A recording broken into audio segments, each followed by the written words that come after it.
Being an interior designer is not a walk in the park. We work long hours, we put loads of time and effort into our projects, and we face a challenge on every single step throughout the project and even after. But it's not all doom and gloom. What if I told you that all of those challenges can actually turn you into a better designer? We'll take a deep dive on this topic in today's video. Hello, welcome back to Space for Edit. On this channel we talk about all the things that they don't teach you in design school but you need to know in the real world. My name's Cynthia, I am a commercial interior designer, and today I wanted to look at 5 ways how we can turn creative problem solving that sometimes feels like a curse and a big challenge into your biggest advantage and ally. We'll talk about innovation through constraints, exploring new design styles, resourcefulness, client collaboration, and adapting to trends. It's gonna be an eye-opening one. I think you're gonna like it, so let's dive in.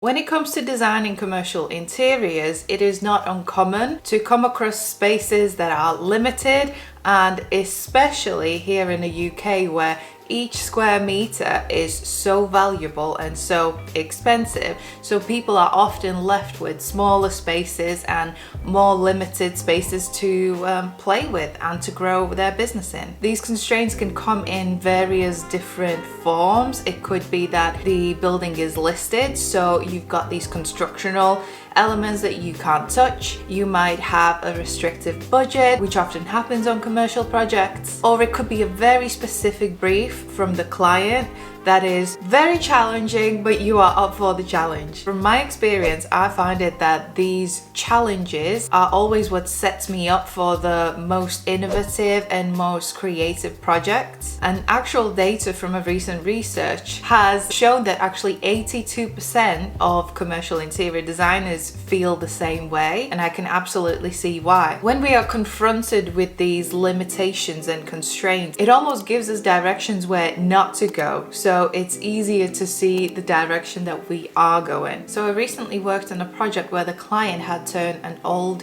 Victorian style building into a co-working space. Now that came with a lot of challenges because of the architectural features, so there was lots of nooks and crannies, weird kind of floor layout. The building was quite long and narrow, so we had to come up with a lot of creative solutions to make the open plan layout work for them. And we also had to fit in quite a few desks, and we had to think about how the space can be flexible for sort of classroom style teaching. So we've got like one person in front of the class, and then we have desks all around, and then the same space had to be used as a co-working space, so maybe there's like a few different hubs of desks, so the same desks need to be rearranged. So even though all of these limitations at first sight seems like, oh, this is going to be a pain, it actually gave me a really good direction of what I can do within the space, and my brain instantly started switching on and thinking about the problem solving rather than dreaming up all the various extra layout options that we could give to the client. And also because of the unique shape of the spaces, because of those nooks and crannies, it gave me a lot more inspiration to maybe come up with some creative solutions which would usually not come up when I would be designing an office within a box. So in the end, from all of these challenges, limitations, constraints, comes out a very creative design that is very much unique to this building, to this client, and to this business.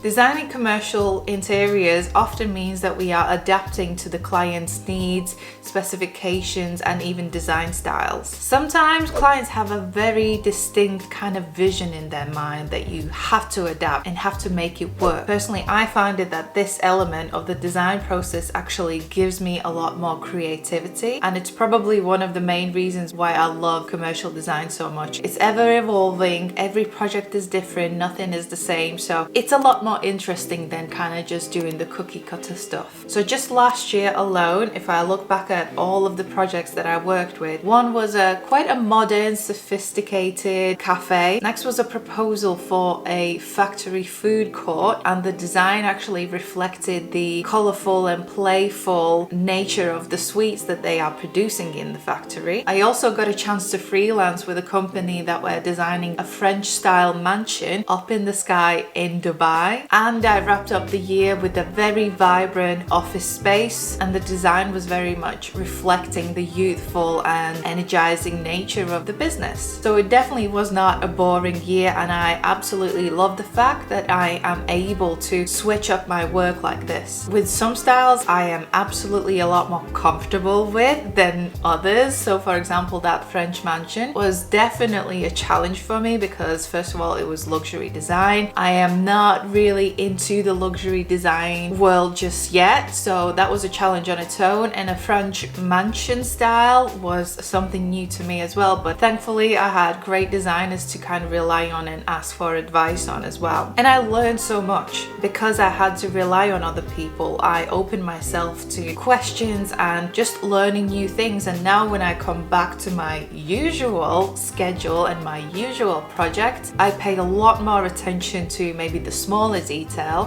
which before I might have missed.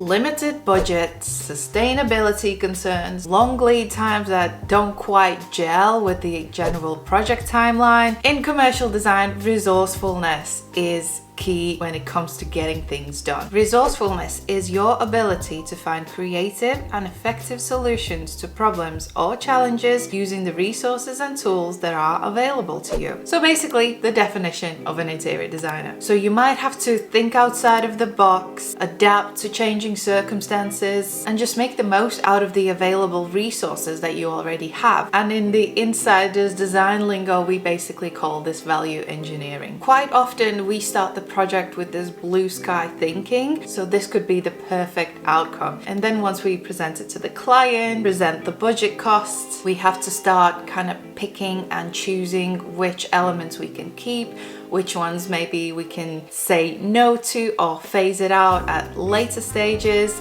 Maybe we have to pick a laminate finish instead of real stone, or even just using existing furniture. It's all about finding that balance, and actually being this resourceful teaches us a lot more than that blue sky thinking. No limits might open our imagination, but resourcefulness gives us that real life experience that we can fall back on over and over again, and we learn from it over and over again. So in the end, we come out as a lot more mature and wiser designers. Okay guys, we are halfway through the video. If you are still here, I'm guessing that you are enjoying the content. If you want to read more about this, get more bite-sized information, then make sure you sign up to my newsletter, as well as have a little scroll through Instagram. In the weekly newsletter, I always reflect on each week's topic. So this week it will be about resourcefulness, about being creative, and kind of taking these challenges to the next level. And I always finish the newsletter with like an open question, so it's a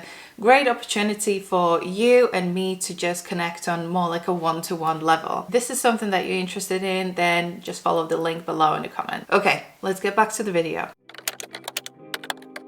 Without a client, there is no project. And with every client, there comes a brief.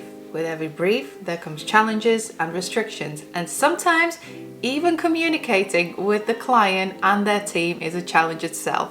But with all of those challenges comes the source of each project. It's what makes each project unique and its own. And there's pros and cons to every situation.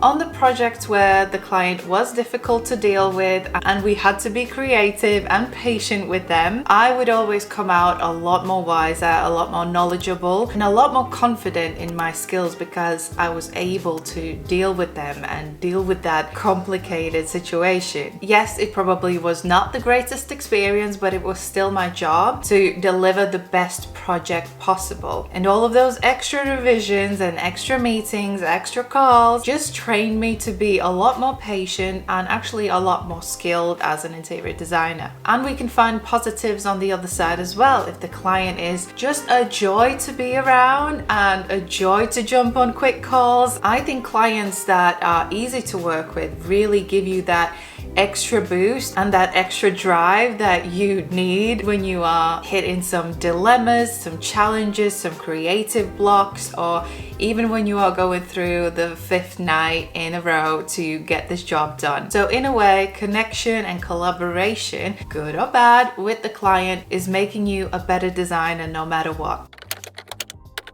Even though I'm not one to follow trends, as you might know, I still think that incorporating them into our designs does challenge our skills as interior designers in many ways. I have made a video on commercial interior design trends, so make sure to check the link below if you're interested. So this ongoing learning about new color schemes, about new sustainability features, new finishes, new shapes in the furniture design, new combinations that are kind of on trend, ensures that we are actually staying sharp and that we are remaining at the forefront of design, because when client comes to you, they are trusting you that you are going to give them the best, the greatest, and the latest. And if you've seen that video that I just mentioned, you will know that it's not all about the visual trends, it's also about the functional trends, how people are using the spaces, what they are expecting from our environments. So dipping into these trends and these new ideas will obviously open up your mind to new solutions, and also maybe give you a bit of breath of fresh air if you've been feeling a bit stagnant and maybe had like a creative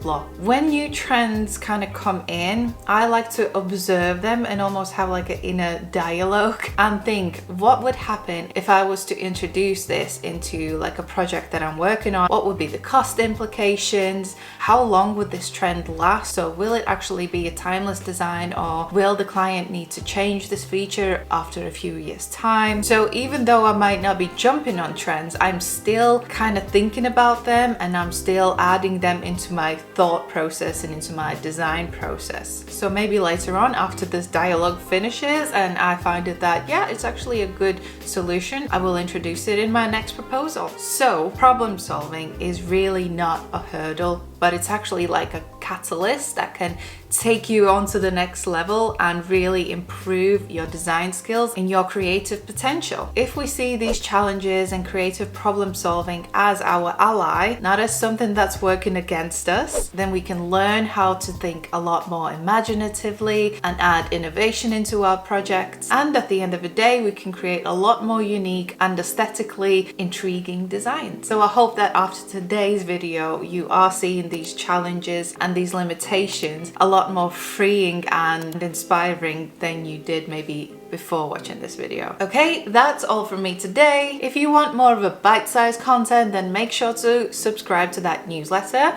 Have a little scroll through my Instagram, drop me a DM if you want to chat about this more. I'll leave some videos here if you want to stick around and binge a bit more, but if not, then I'll see you in the next video.